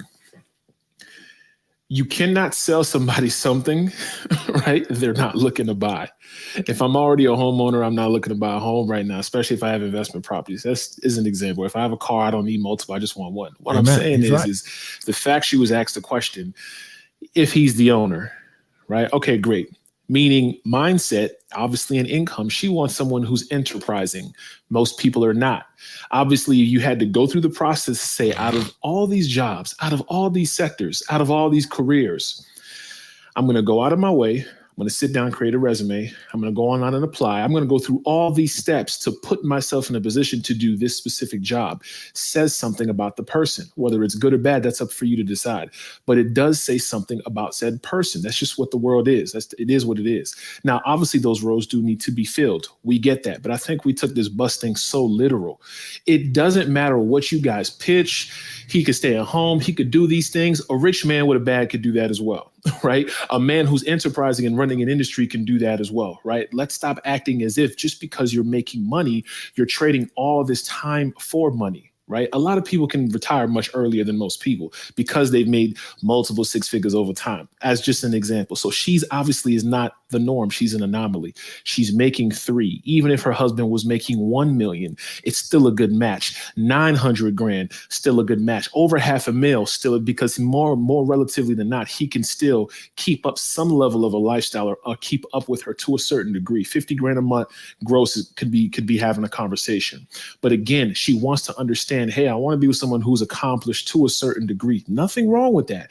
But to act as if just because he does this and he can stay home and he can do this and show you how to, that is not a winning deal for the woman, right? Let's just keep it a buck. We're acting as if we know these one-offs and Oprah, and okay, these are anecdotals. Can it be possible? Of course, anything is possible. The probability of it working obviously is not going to work. And I wouldn't suggest any man to sign up for that, because she obviously doesn't already see value in someone just driving a fucking bus. A guy who's the head of a logistics firm who runs half the East Coast, she sees value in that. So forcing all these little, what does she see? She doesn't see any of this. She's not getting nothing. She's not getting shit. Her being with that type of man is not giving her nothing. Let's just call a spade a spade. It is what it is. We're trying to act as if, he can't get shit. Yeah, he can. He just can't get her. He can get anybody else. He can get his supervisor at another firm, or a bus driver who runs a few bus drivers, or whatever you want to call them, transportation czar, whatever, in another city. He can get her, or he can get the lady who's the city planner or city manager. He probably can get that within that range. Right. But again, that's something she does not see value in. We have a horrible habit as men forcing women to see value in shit they don't give a fuck about, which shouldn't be our battle. Our battle should be let me just focus and do what the hell it is I got to do. Like what likes you, whether she's single, whether she's 40, that shit is irrelevant to the fact. right? We know what her ex used to do, why they broke up, why she left him. It doesn't matter. But we know what the history is. What did he do? He was a CFO. Going from CFO to bus driver is ridiculous. To just even consume to think, hey, I'm going to do that. You know what's funny? That shit is asinine This to is me. the thing. This is the thing, right? I remember Eddie Griffin said something like that. He said, gentlemen, look at the woman you brought up in here. Don't never fuck nothing uglier than her. Oops, I forgot to use my censor. Don't ever fuck nothing uglier than her. Right? That's what he said. So here's the thing: men have no problem saying they want to upgrade because that's a fact. Let's be honest. Most men that got kids, you motherfuckers, y'all are different. Y'all, a lot of women will say this. Oh, my boyfriend's baby mama. Oh my God, he upgraded with me, honey. Oh, because that thing she did. That don't apply to all of us, obviously, but y'all get my point, right? Ladies, put a one in the chat if I'm telling the truth, right? But the thing is, when a woman says, I'm already at Mount Everest. I'm already at, I don't want to go from Mount Everest to Stone Mountain. I put the work in to elevate myself above to the above average status financially. And Eboni K. Williams is not an attractive lady, right? So I want to stay where I'm at. Julio, they have an issue not with what she said. I believe they have an issue with how she said That's all this is. That's all this is. And that's an emotional thing us as men should be doing. What this has proven to me is that black men are more emotional than they want to fucking let on. And that's the net of the situation. But that is rooted in this sensitivity instilled in them by the single mothers that raised them because their goddamn daddy was not around. So when you change the problem, you can save the game, right? When you get black men back in the motherfucking household, when you get black men back in the house, when you get them doing what the hell they're supposed to do, at the end of the day, you can fix the problem. It's not that difficult. Yeah. Sorry, I didn't mean to cut you off. No, go ahead. I'm listening. No, it was something interesting that somebody brought up there saying that, it's just a little conversation, but basically Ayanla was going so hard on her for saying that because she knows that the type of men that were raised around don't meet the standards of the women of today. And it's kind of funny because when, women's lives go wrong or we have turmoil in it, they always blame and say, oh, you should have chose better. You should have did this. You should have did that. And exactly what you're trying to, a lot of men are convincing us to take is the poor decision. You being able to tell me I'm pretty after a long day of work has nothing to do with me. So can a man in my inbox, so can a man on the street. That shit don't pay nobody's bills. Speak on that, girl. Especially wait, Goose, say that again. Hold on, say that again.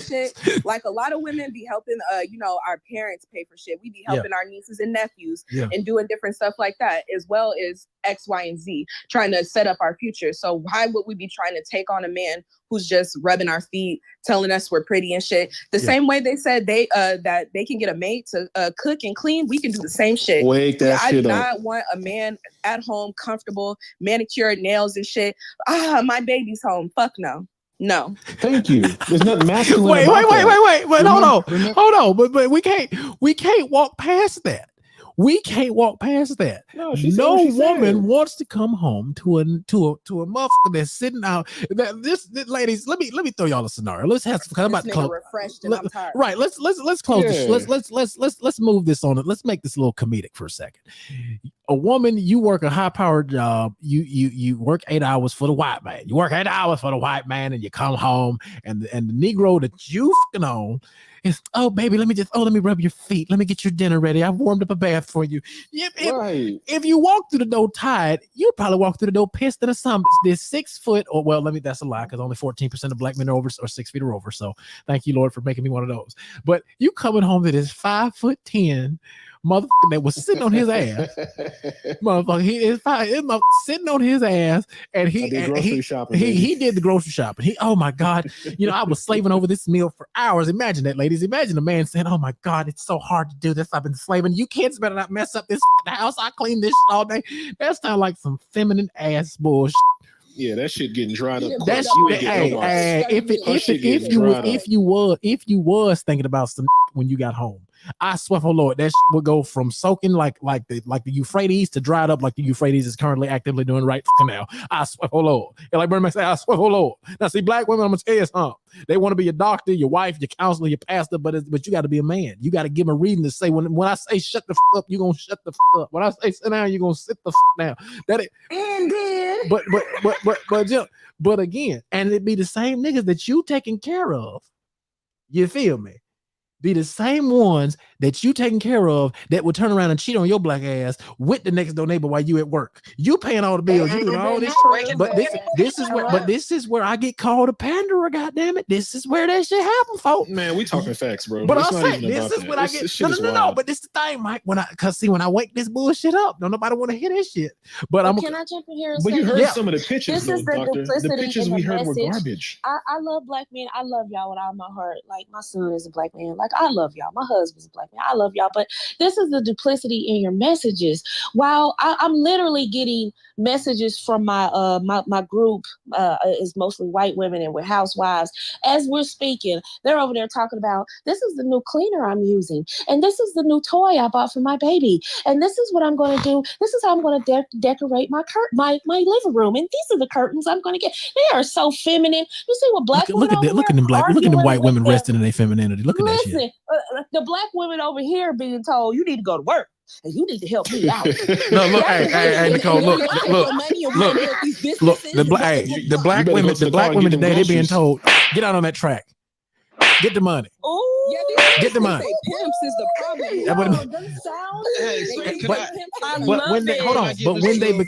But when they become, I don't have a cookbook. I'm a PhD. When they become those kinds of women, then they're gonna get old. They're gonna die alone. They're gonna buy a dog. They're gonna buy a cat. They're gonna do all that. But I'm gonna tell you something. To close the show, closing monologue is this. Understand, the net of it is, black men, you have to do better. You have to do better. Stop bitching at these women, because the woman you bitching at, you really want to screw. So cut the bullshit. Cut the bullshit. Doctor, before you close it out, and the problem is you have to stop the attempt to sexually subjugate the black woman. You've got to stop it. Right, you have the submissions we got yesterday on the stage when Nicole asked that. I think one of the and that was my brother who said it too, but he was like, "Yeah, you."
Just own a wheel and not own anything Girl, else. I can't hear you, and girl. the worker.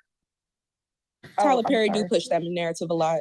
That's Tyler Perry, because he think because of the movie that happened where he was like, okay, this guy now is dating this girl, or the what was it, the not even Tyler Perry, the one that was the one with Kevin Hart and all of them, you know what I'm saying?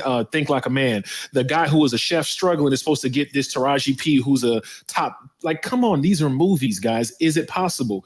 Does it happen? Yes, one out of every 50. That was definitely Tyler Perry's narrative too, and the light-skinned man saving her from the. But see, now that's my biggest problem, I think, with Tyler Perry, is because in his movies, right, it's always the dark-skinned black man ain't shit. He's the villain, right? He's the villain. The light skin. Now I know I'm light skinned, but this is still bullshit. The light skin, blue collar, with a love for Jesus, gonna come save and restore you. And see, where he a lot of times what we don't get. Let me tell you something. Hold on. Work. I told y'all. First of all, y'all know me. First of all, look here.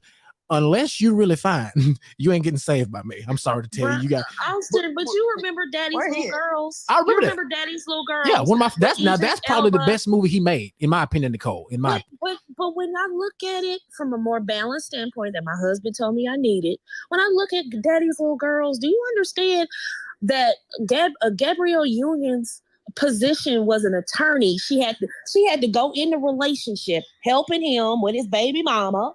She had to go in here dealing with his kids. Like, he was a great guy, but look at all the stuff she had to go through just before they had the first date. Not worth it. And that's what he's telling black women they need to do. Come on, man. Come on. Now look, right. Even though you built yourself up to this great career, go rescue that man with 3 kids and a crazy baby mama. Go do that. James Smith, it might be a fictional movie, but that's literally what you're telling Ebony to do. So it's not just a movie. You're literally telling Ebony to do this. Well, I mean, if you they actually believe that that would only work. That would only work if the man would be completely loving and doting and caring to said woman. That is only if he is going to dedicate himself to loving that woman the way he feels like she's never been loved. And they're not. To hear a man use the L word. It's like y'all are like, I've never heard of it, and I've thought about this the whole time y'all were talking. Never have I ever heard a man on Clubhouse say anything about loving his woman. Not once. Here's why. Everything Here's why. Protected, provided. She wants me to make all the money. She wants my dick to be bigger. Never have I heard she just wanted me to love her. So here's what I think will kind of answer to that. Men are going to be thinking about stuff as like successive. Like, here's step 1, here's step 2, here's step 3. Here's the things I need to be doing. Yada yada yada. So it's not that men don't think about love or we not want to be loving, but we tend to, or at least I think, we tend to express love through the things that we are doing. So we're talking about stuff that, well, at least I am. I talk about things I'm doing because that's how I'm able to give my love to the world. Love my woman. If that were true, men wouldn't be asking for 50-50. If that were true, men would be fighting. Okay, now you talking about something else. Like, hey man, this is like disingenuous. I'm not. Yeah, I didn't bring up nothing about today, being. Lord. But by the way, for those of you who watch Daddy's Little Girls, even at the end, he did end up owning the shop. So Tyler Perry did tell you that even the daddy with the little girls ended up owning his own business. Oh now, my guess God. what? I agree. But Nicole, I agree with that. to I your agree point, with that. hold on It's a 2 second. ways you're gonna get. Can y'all hear me? To your point, Nicole, what he also showed was getting with the white woman. I mean, Lord have mercy, the right woman. You said right, the white woman. Getting with the right woman. Correct. Can help you get right to your destination. That's a good point. And I keep saying let her finish. Let her finish. Go ahead. My bad. Go ahead. I'm tired of fighting. I ain't been talking. Getting with the right woman help him to become the man that he needed to be to his daughters. It wasn't just him. It wasn't just his business. It was now the Black family. And what that showed us is he did not become her. Again, he did not become her competitor. He did not shame her for what she did, who she was. He didn't shame her for being an attorney. Matter of fact, he needed her and then realized he actually needed her. If that makes sense. You know what's funny though? So See, this is hold on, wait. You know what? Hold on, pause. This is what we're gonna do. Tomorrow's show, we're gonna break down Black film. We're gonna break down how Black media tries to destroy both the Black man and the Black woman. That's what we're gonna cover in tomorrow's show. That's what we're gonna cover. So, and that'll be live streamed on YouTube as well. So let me give you all the benediction. And let me brief pause.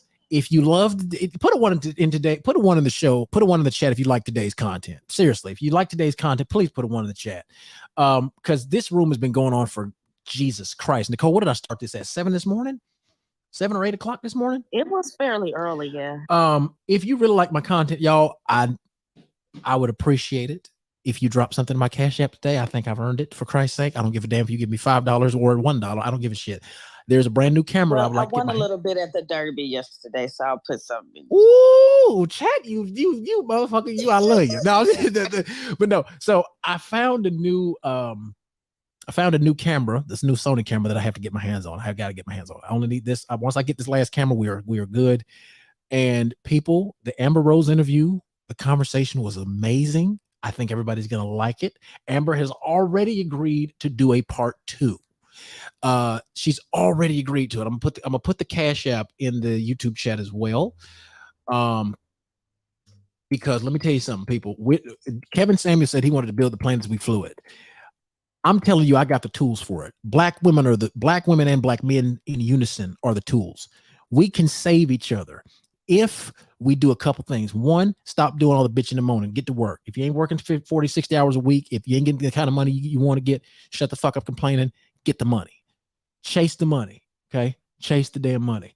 If we play the game properly, if we do what we're supposed to do, we can advance and we can beat we can beat anybody. Naquan, I'm never going to switch up like Kevin Samuels because to hell with it, because you know what, switch up. Me being who I am got me where I need to be, right? And it's going to stay that way. When I drop this Amber interview, I hope y'all enjoy it, because I bet you this thing is going to be the one to go viral. I'm willing to bet. But don't complain. Find what you love to do and do it well. Dr. King said, even if it falls your lot to be a street sweeper, you should go out and sweep streets like Michelangelo carved his marble, like Handel Beethoven composed music, and like Shakespeare wrote his poetry. Sweep streets so well that all the hosts of heaven and earth will have to pause and say, here lived a great street sweeper who swept his job well. If you can't be the pine on the top of the hill, be the shrub in the valley, but be the best shrub on the side of the rail. Be the bush if you can't be the tree. If you can't be the highway, just be the trail. If you can't be the sun, be the star. For it is not by size that you win or you fail. Be the best of whatever you are. And when you do this, you will have mastered the length of life. You have to keep moving, keep going. If you can't fly, you run. If you can't run, you walk. You can't walk, you crawl. But by all means, you keep moving. And the last thing, and it is the most important, it is to go from this place understanding that at some point you are going to die. At some point, it's not going to matter how much money you've made, how many degrees you've been able to get. It's not going to matter what you were able to accomplish, except what you did for others. Gentlemen, if you are a man, you have been given the greatest gift in the universe, because a man's job is to serve. The greatest of all time are the leaders. It is a man's job to lead. It is a man's job to serve. And if you put service first, you will inevitably find a woman that will be willing to serve you. The man that we worship, the most powerful entity that exists, that has ever existed, ever will exist, he who is and who was and who is to come, when he was on this earth, he loved us so much. Not only did he die for us, but before he did, he got down and he lowered himself and he washed the very feet of his disciples. And I'm here to tell you this afternoon that if you treat women the way you would want a woman to treat you, I swear to God, you will lose your love of the manosphere overnight, because it is not about just having sex, but it is about selecting that which is going to sustain your legacy. That's what it's about.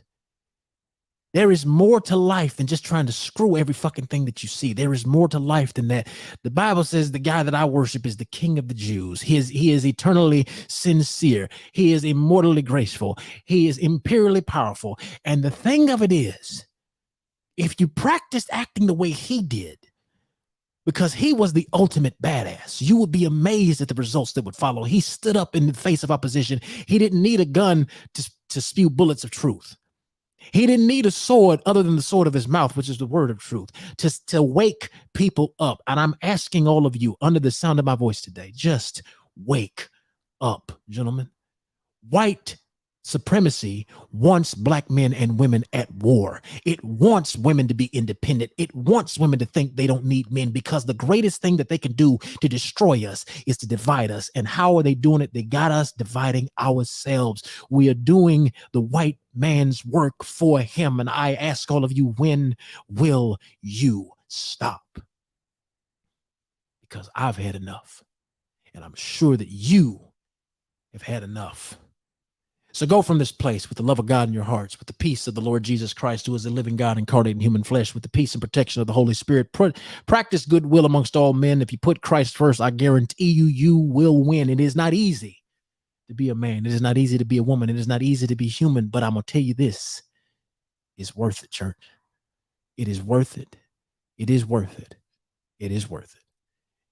And with that one, ladies and gentlemen, we are gone.